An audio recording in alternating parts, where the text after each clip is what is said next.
Hello everyone, हम class 7th science NCERT को study कर रहे हैं और आज के इस वीडियो में हम इस बुक का चैप्टर नंबर 10 जिसका टाइटल है रेस्पिरेशन इन ऑर्गेनिज्म, इसके बारे में डिस्कस करेंगे।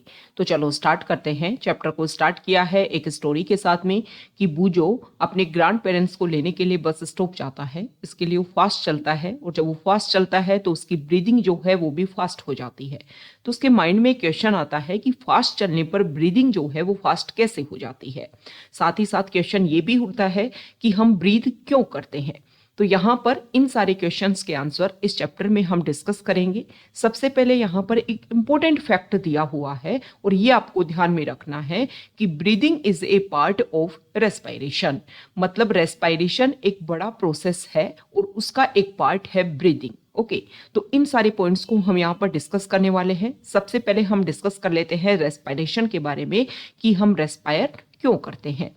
इस बुक के चैप्टर नंबर 2 में हमने डिस्कस किया था कि जो भी ऑर्गेनिज्म है उनकी बॉडी एक स्मॉल यूनिट से मिलकर के बनी है और ये जो स्मॉल यूनिट है इसको हम बोलते हैं सेल। जैसे कि एक बिल्डिंग को बनाया जाता है तो इस बिल्डिंग की अगर हम स्मॉलेस्ट यूनिट को डिस्कस करें तो वो होती है ब्लॉक, एक ईंट। ब्लॉक जो है वो आपस में जॉइंट होते हैं और एक बिल्डिंग जो है वो तैयार हो जाती है। सेम इसी तरीके से ऑर्गेनिज्म की जो बॉडी होती है उसमें भी जो सेल हैं वो आपस में मिलकर के टिश्यूज बनाते हैं, टिश्यूज मिलकर के ऑर्गन बनाते हैं, ऑर्गन बना करके ऑर्गन सिस्टम बनता है और जो ऑर्गन सिस्टम बनकर के एक बॉडी जो है वो जनरेट होती है। Okay, a cell is the smallest structure and functional unit of an organism. और जो प्रत्येक जो सेल है, देखो जो भी ऑर्गेनिज्म की जो बॉडी होती है उसमें जो सेल होती है वो बॉडी के जो भी इंपॉर्टेंट वर्क होते हैं जैसे कि nutrition, transport, excretion and reproduction, ये जो भी इंपॉर्टेंट वर्क है बॉडी के, इन सभी में सेल जो है वो अपना इंपॉर्टेंट रोल प्ले करती है। और इन सभी कामों में पार्टिसिपेट करने के लिए सेल को एनर्जी की जरूरत होती है। तो सबसे पहला क्वेश्चन ये उठता है कि फिर सेल को एनर्जी कहाँ से मिलती है। हम जो भी काम करते हैं जैसे कि हम खाना खाते हैं, हम सोते हैं, हम पढ़ते हैं, इन सभी में हमें एनर्जी की जरूरत होती है। लेकिन अब ये एनर्जी आती कहाँ से है? तो अब सभी को पता है कि हम टाइम टू टाइम जो है वो फूड खाते हैं। हमारे पेरेंट्स जो है वो हमें बोलते हैं कि फूड जो है वो एक प्रॉपर टाइम पर होना चाहिए, शेड्यूल होना चाहिए। ऐसा क्यों बोला जाता है? क्योंकि जो फूड होता है उसमें एनर्जी स्टोर्ड होती है। ओके, और जो रेस्पिरेशन का जो प्रोसीजर होता है उसके थ्रू फूड की ये एनर्जी जो है वो रिलीज होती है और उस एनर्जी का यूज किया जाता है सेल के द्वारा, बॉडी के द्वारा, हमारी जो भी इंपॉर्टेंट एक्टिविटीज है उन सभी के लिए। तो आपको समझ में आ गया होगा कि रेस्पिरेशन जो है वो हम क्यों करते हैं। क्यों करते हैं कि जिस फूड को हम कंज्यूम करते हैं उस फूड से एनर्जी को गेन करने के लिए हमें रेस्पिरेशन की जरूरत होती है। तो ये हमने पॉइंट डिस्कस कर लिया क्यों के बारे में, वाही के बारे में। अब हम नेक्स्ट यहाँ पर डिस्कस करेंगे कि देखो सभी जो लिविंग ऑर्गेनिज्म होते हैं वो फूड से एनर्जी गेन करने के लिए, गेट करने के लिए रेस्पायर करते हैं। ब्रीदिंग के टाइम में देखो, ब्रीदिंग के बारे में अभी हमने डिस्कस किया ना कि ब्रीदिंग जो है वो रेस्पिरेशन का एक पार्ट है। मतलब रेस्पिरेशन एक बड़ा प्रोसेस है और उसका पार्ट है ब्रीदिंग। ब्रीदिंग में क्या होता है, हम एयर को ब्रीथ करते हैं, we breathe in air, air में ब्रीथ करते हैं। और आप सभी को पता है कि जिस एयर को हम लेते हैं उसमें ऑक्सीजन जो है वो एक तरीके से मैक्सिमम पार्ट होता है। जब हम इनहेल करते हैं एयर को तो ऑक्सीजन जो है वो मैक्सिमम हमारी बॉडी में जाती है। मतलब सिंपल लैंग्वेज में आप ये समझिए कि जब भी हम इनहेल करते हैं या एक्सेल करते हैं, कंप्लीटली ऑक्सीजन और CO2 नहीं होती है, वो एक मिक्सचर होता है गैसेस का। और जब हम ब्रीद आउट करते हैं तो एयर जो है वो कार्बन डाइऑक्साइड में रिच होती है। मतलब मैक्सिमम पार्ट कार्बन डाइऑक्साइड का होता है और इनहेल करते हैं जब ऑक्सीजन का होता है। 2 पॉइंट ध्यान में हो गए आपको। दूसरा यहाँ पर बताया हुआ है कि जब हम ब्रीद हमने करी, ओके, और ऑक्सीजन को हमने लिया, इनहेल किया हमने, अब ऑक्सीजन क्या होगा, यहाँ पर बताया हुआ है कि the air we breathe in is transported to all parts of the body and ultimately to each cell. जिस एयर को हमने ब्रीथ किया, इनहेल किया, तो ऑक्सीजन जो है वो हमारी बॉडी के एक एक पार्ट में पहुंचती है, वो लास्ट में जाकर के सेल में पहुंचती है। सेल में क्या होता है, ऑक्सीजन जो है उसकी हेल्प से जो फूड अवेलेबल है उसका ब्रेकडाउन होता है, और ये जो फूड का जो ब्रेकडाउन का जो प्रोसीजर है सेल में, इससे एनर्जी रिलीज होती है और इसको बोला जाता है सेलुलर रेस्पायरेशन। सेलुलर रेस्पायरेशन जो है वो किसी भी ऑर्गेनिज्म की जो सेल होती है वहां पर ये प्रोसीजर जो है वो कंप्लीट होता है, ये आपको ध्यान में रखना है। तो आपको क्या क्या पॉइंट समझ में आ गया कि रेस्पायरेशन एक बड़ा प्रोसेस है, ब्रीदिंग उसी का एक पार्ट है। ब्रीदिंग में हम इनहेल करते हैं ऑक्सीजन को और एक्सहेल करते हैं CO2 को, लेकिन इसके साथ में और भी गैसेज जो हैं वो अवेलेबल इसमें होती है। ये मिक्सर होता है गैसेज का, लेकिन इनहेल के टाइम में ऑक्सीजन का मैक्सिमम पार्ट और एक्सहेल के टाइम में CO2 का मैक्सिमम पार्ट होता है। अब जो सेल होती है, जो भी ऑर्गेनिज्म की जो सेल होती है, उसमें जो फूड जो होता है वो ग्लूकोज के रूप में होता है। इसको तोड़ दिया जाता है ऑक्सीजन की प्रेजेंस में, कार्बन डाइऑक्साइड एंड वाटर में, और इसमें ऑक्सीजन का यूज होता है। और जो ग्लूकोज इन ऑक्सीजन की प्रेजेंस में टूटता है CO2 और H2O में, जल में, साथ ही साथ में इसमें एनर्जी रिलीज होती है, और इस प्रोसीजर को बोला जाता है एरोबिक रेस्पायरेशन, क्योंकि ऑक्सीजन की प्रेजेंस में ये हुआ है। ओके। और जब फूड जो है वो ऑक्सीजन की प्रेजेंस में, मतलब ऑक्सीजन प्रेजेंट नहीं है तब भी फूड जो है वो ब्रेकडाउन हो रहा है, तो उस प्रोसीजर को बोला जाता है anaerobic respiration. Okay. Breakdown of food releases energy. Food का जो ब्रेकडाउन होता है, ग्लूकोज का जो ब्रेकडाउन होता है, उसमें एनर्जी रिलीज होती है। यहाँ पर आपको इस रिएक्शन के थ्रू समझा रखा है कि glucose in the absence of oxygen, और जो ऑक्सीजन की एब्सेंस में ग्लूकोज, यहाँ पर देखो दोनों को एक तरीके से सेम यहाँ पर प्रेजेंट कर रखा है। यहाँ पर आएगा in the presence of oxygen. Okay, इसको आप करेक्ट कर लेना। ग्लूकोज जो है जब ऑक्सीजन की प्रेजेंस में टूटता है तो यहाँ पर CO2 H2O प्लस में एनर्जी ये रिलीज होती है, एनर्जी रिलीज होगी। दूसरा प्रोसीजर हमने डिस्कस किया कि ऑक्सीजन की प्रेजेंस नहीं है। जब ऑक्सीजन की प्रेजेंस नहीं होती है तो प्रोसीजर ये होता है, ग्लूकोज है सेल में प्रेजेंट और ऑक्सीजन प्रेजेंट नहीं है, तो ग्लूकोज जो है वो अल्कोहल प्लस में CO2 प्लस में एनर्जी इसमें भी रिलीज होती है। ओके। तो देखो यहाँ पर बताया हुआ है यीस्ट के बारे में कि यीस्ट जो है वो एयर की प्रेजेंस, मतलब जरूरी नहीं है एयर की प्रेजेंस उनके लिए बिल्कुल जरूरी नहीं है, एयर की एब्सेंस में भी वो जिंदा रह सकते हैं, इसलिए उनको एनएरोब्स बोला जाता है। ओके। और ये जो एनएरोबिक रेस्पायरेशन, ये यीस्ट जो है इनको एयर की प्रेजेंस की जरूरत नहीं है, तो इनमें जो भी प्रोसीजर होता है रेस्पायरेशन का उसको बोला जाता है एनएरोबिक रेस्पायरेशन। ऑक्सीजन की एब्सेंस में ग्लूकोज, अल्कोहल, CO2 इसमें टूटता है। ये हम यहाँ पर ये जो रिएक्शन है ये अभी हमने डिस्कस की, इसमें बता रखा है। तो देखो यीस्ट जो है वो सिंगल सेल्ड ऑर्गेनिज्म होते हैं, एनएरोबिकली रेस्पायर करते हैं, और इस प्रोसीजर में ये अल्कोहल जो है उसको एक तरीके से जनरेट करते हैं, इसीलिए वाइन और बियर के जो प्रोसीजर होता है उसमें इनका यूज किया जाता है।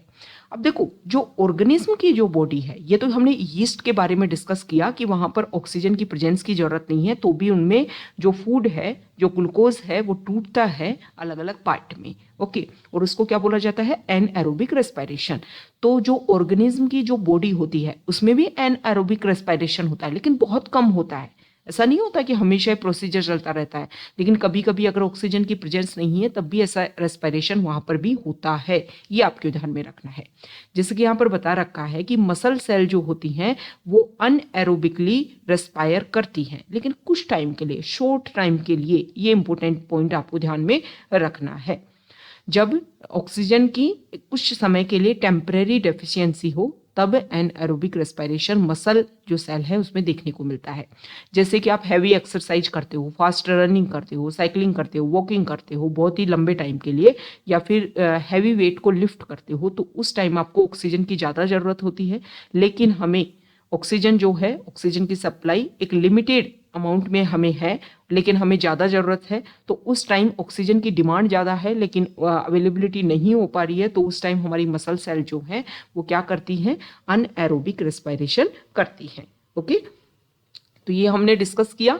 और ग्लूकोज जो है जब ऑर्गेनिज्म में ऑक्सीजन की प्रेजेंस नहीं है तो उस समय ग्लूकोज जो है वो लैक्टिक एसिड और एनर्जी में रिलीज होता है। एनर्जी हमें मिलती है, साथ ही साथ में यहाँ पर CO2 और H2 नहीं बनता है, लैक्टिक एसिड बनता है। तो ये आपने देखा होगा कि जब भी आप हैवी एक्सरसाइज करते हो तो उसके बाद में आपके मसल पेन होने लग जाता है, क्योंकि आपके जो जॉइंट्स हैं वहाँ पर लैक्टिक एसिड जो है उसका जमाव होने लग जाता है।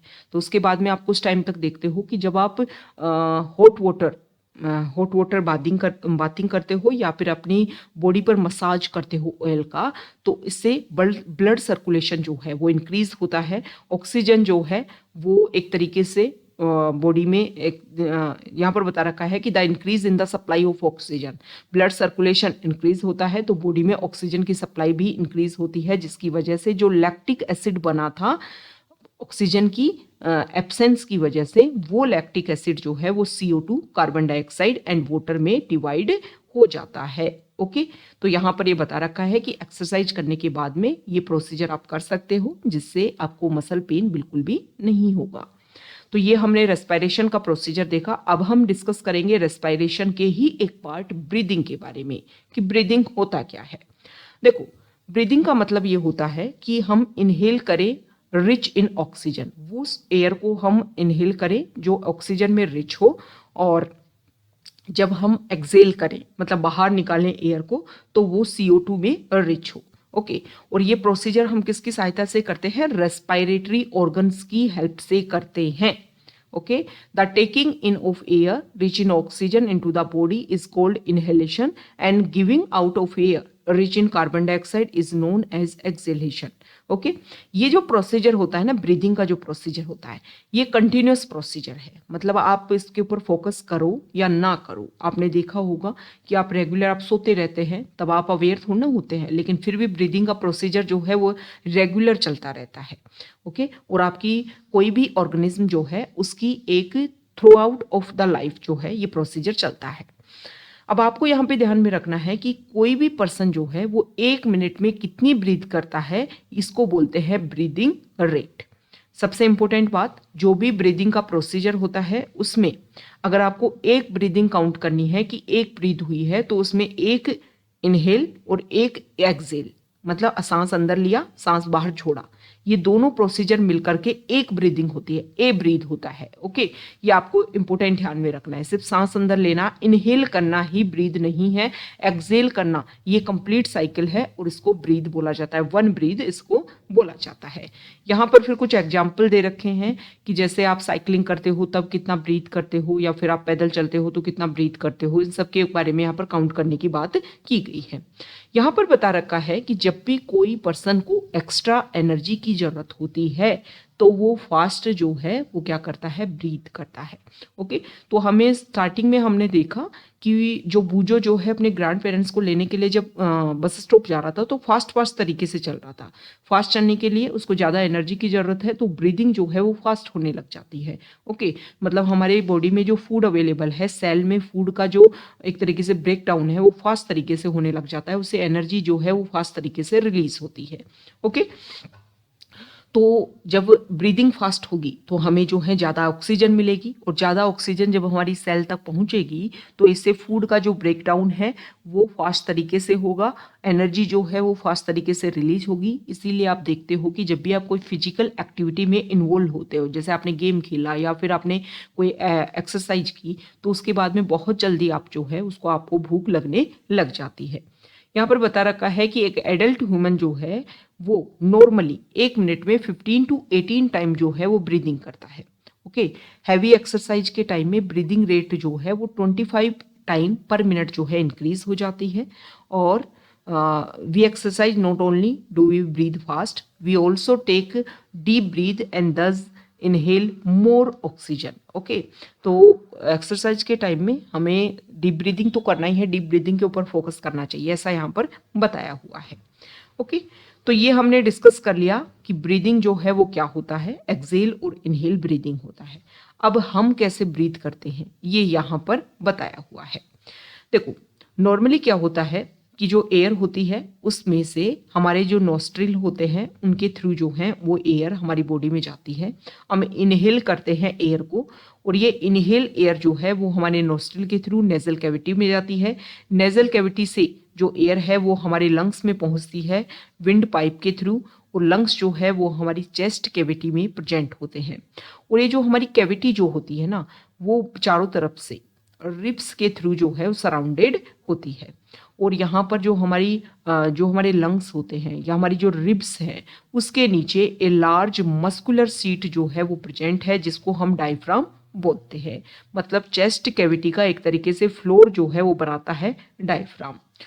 जो ब्रीदिंग होता है, देखो ब्रीदिंग का जो प्रोसीजर होता है, आप इनहेल और एक्सेल करके देखो, तो इसमें जो हमारा डायफ्राम जो है, जो अभी हमने देखा मस्कुलर सीट जो होता है, और रिब केज मतलब हमारी जो पसली होती है, इन दोनों का मूवमेंट भी इसमें इन्वॉल्व होता है।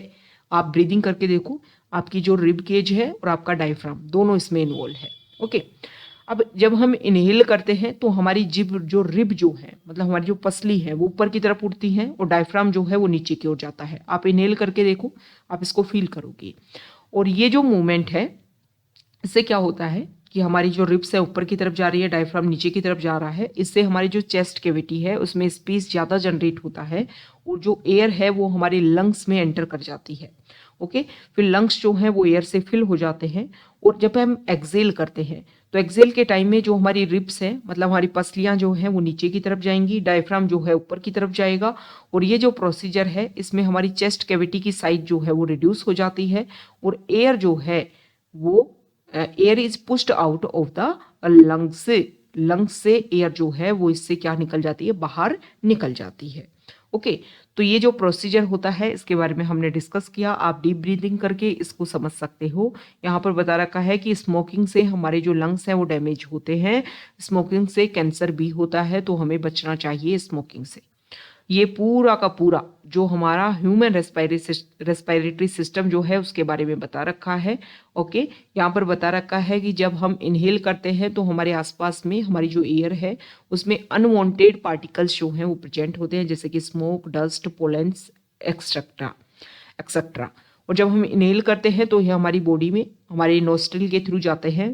कुछ जो हैं वो हमारे नोस्ट्रिल में जो स्मॉल स्मॉल हेयर जो होते हैं उनमें फंस जाते हैं, ओके, और नेजल कैविटी में। लेकिन कुछ जो हैं वो अंदर भी चले जाते हैं। तो जो हमारी कैविटी होती है वो काफ़ी ज़्यादा सॉफ्ट होती है, और काफ़ी ज़्यादा एक तरीके से जो कैविटी की लाइनिंग होती है उसको इरिटेट करते हैं ये सारे के सारे पोल्यूटेंट्स, ये सारे के सारे अनवांटेड पार्टिकल्स। इसकी वजह से हमें छींक आती है। ओके, और जब हम छींकते हैं तो इसकी वजह से जो भी इस तरीके के अनवांटेड पार्टिकल्स जो है वो हमारे नोस्ट्रिल के थ्रू बाहर निकल जाते हैं।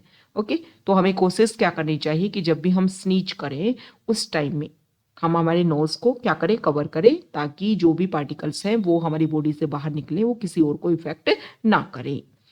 तो ये हमने डिस्कस कर लिया कि ह्यूमन बॉडी में किस तरीके से इनहेल और एक्सेल होता है। जो अभी हमने डिस्कस किया उसको आप यहाँ पर अच्छे से समझ सकते हो। इनहेल का प्रोसीजर ये है, जो हमारी रिब्स हैं वो ऊपर की तरफ जा रही हैं, डायफ्राम नीचे की तरफ, और जो एक्सेल है उसमें डायफ्राम ऊपर की तरफ और रिब्स जो हैं वो नीचे की तरफ जा रहा है।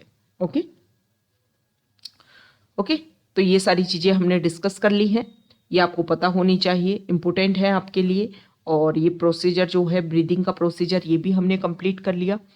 अब यहाँ पर बता रखा है कि हम ब्रीदिंग जब करते हैं तो हम ब्रीद आउट में क्या करते हैं, मतलब एक्सेल जब करते हैं तो हमारी बॉडी से क्या निकलता है। तो क्या निकलता है, हमने देखा कि हम इनहेल करते हैं ऑक्सीजन को, और एक्सेल किसको करते हैं, हम करते हैं कार्बन डाइऑक्साइड को। मतलब एक्सेल जो है जब हम करते हैं तो सिर्फ और सिर्फ कार्बन डाइऑक्साइड नहीं करते, मिक्सचर ऑफ गैसेज जो होता है उसको हम एक्सेल करते हैं। ये आपको ध्यान में रखना है। तो यहाँ पर बता रखा है कि ब्रीदिंग एक्सरसाइज जैसे कि प्राणायाम, इसके थ्रू हम हमारे लंग्स की कैपेसिटी को इंक्रीज कर सकते हैं, मोर एयर को कंज्यूम कर सकते हैं, और ज़्यादा से ज़्यादा जब एयर जो है वो हमारी बॉडी में जाएगा तो हमारी बॉडी सेल को ऑक्सीजन की सप्लाई होगी, जिससे हमें मोर एनर्जी हमारी बॉडी में रिलीज होगी। ओके, तो यहाँ पर बता रखा है कि इनहेल्ड जो एयर होती है, जब हम इनहेल करते हैं तो जो एयर होती है उसमें 21% ऑक्सीजन और 0.04% कार्बन डाइऑक्साइड। ओके, और जब हम एक्सेल करते हैं तो ऑक्सीजन भी प्रेजेंट होती है, लेकिन इनहेल्ड एयर में जो कार्बन डाइऑक्साइड प्रेजेंट है उसके कंपैरिजन में एक्सेल्ड एयर में कार्बन डाइऑक्साइड ज़्यादा प्रेजेंट होती है। ओके, तो ये हमने ह्यूमन के बारे में डिस्कस किया। अब हम देख लेते हैं कि अदर एनिमल्स में जो ब्रीदिंग प्रोसीजर है वो कैसे होता है। जैसे कि यहाँ पर बताया हुआ है कि elephants, lions, cows, goats, frogs, lizard, snake, birds, इन सभी में लंग्स होते हैं और इनकी चेस्ट कैविटीज में लंग्स होते हैं। जैसे ह्यूमन बीइंग में प्रोसीजर होता है रेस्पिरेशन का, वैसे ही इनमें होता है। लेकिन कुछ और भी होते हैं ना जिनमें लंग्स नहीं होते। जैसे कि यहाँ पर फर्स्ट एग्जांपल लिया है कॉकरोच का। देखो कॉकरोच जो है उनकी बॉडी के साइड में यहाँ पर इस तरीके से अगर हम डिस्कस करें तो इस तरीके से स्मॉल स्मॉल ओपनिंग्स होती हैं उनकी बॉडी में।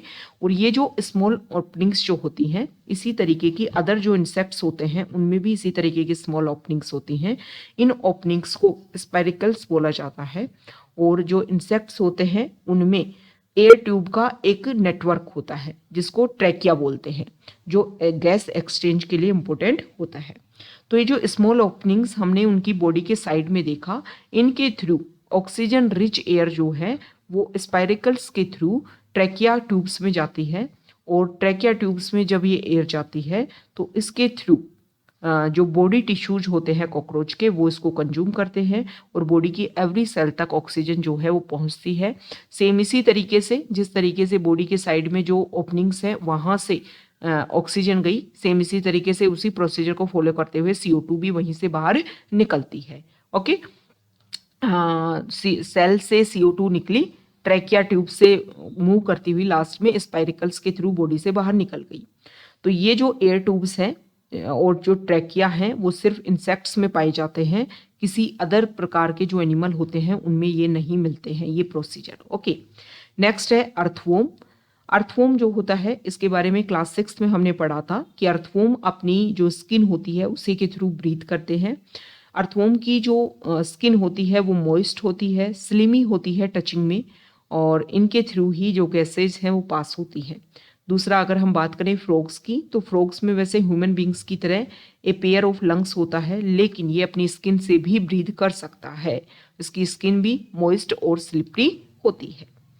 नेक्स्ट यहाँ पर बता रखा है कि वाटर में जो प्रेजेंट है वो किस तरीके से ब्रीदिंग करते हैं। तो यहाँ पर जो फिश है उसके बारे में बता रखा है कि फिश में जो है वो गिल्स प्रेजेंट होते हैं, और गिल जो है वो वाटर में जो डिसोल्व्ड ऑक्सीजन होती है उसको यूज करते हैं। Okay, gills are projections of the skin, skin के थोड़े से बाहर जो है एक तरीके से ये लगे होते हैं, और गिल जो है वो ब्रीदिंग में हेल्प करते हैं। और gill are well supplied with blood vessels for exchange of gases. ये जो गिल होता है इसी के थ्रू गैसेज का जो एक्सचेंज है वो भी देखने को मिलता है। नेक्स्ट यहाँ पर प्लांट्स के बारे में बताया हुआ है कि प्लांट्स जो हैं उनमें रेस्पिरेशन किस तरीके से देखने को मिलता है। तो जैसे अदर लिविंग ऑर्गेनिज्म में रेस्पिरेशन प्रोसीजर होता है, सेम उसी तरीके से प्लांट्स जो हैं उनमें भी रेस्पिरेशन होता है सर्वाइवल के लिए। ओके, और ये क्या करते हैं, ऑक्सीजन, जैसे लिविंग ऑर्गेनिज्म ऑक्सीजन लेते हैं, ये भी प्लांट्स भी ऑक्सीजन ही लेते हैं रेस्पिरेशन में, आपको ध्यान में रखना है। लेकिन फोटोसिंथेसिस के प्रोसीजर में जितना CO2 को ये यूज करते हैं और जितना ऑक्सीजन यहाँ से निकलता है उसके कंपैरिजन में कम O2 को यहाँ पर कंज्यूम किया जाता है। ओके, और इसी तरीके से जो CO2 का बैलेंस जो है वो हमारे एनवायरनमेंट में बना हुआ है। ओके, तो यहाँ पर बताया हुआ है कि ऑक्सीजन को लेते हैं ये भी प्लांट्स भी एयर से, और CO2 को बाहर निकालते हैं। इनकी जो सेल होती है, oxygen is use to break down glucose into CO2 and water as in other organism. जैसे कि अदर ऑर्गेनिज्म में ऑक्सीजन का यूज किया जाता है फूड को ब्रेक डाउन करने में, इनमें भी सेल में सेम प्रोसीजर होता है। ओके, यहाँ पर बता रखा है कि देखो in plants each part can independently take in oxygen from the air and give out CO2।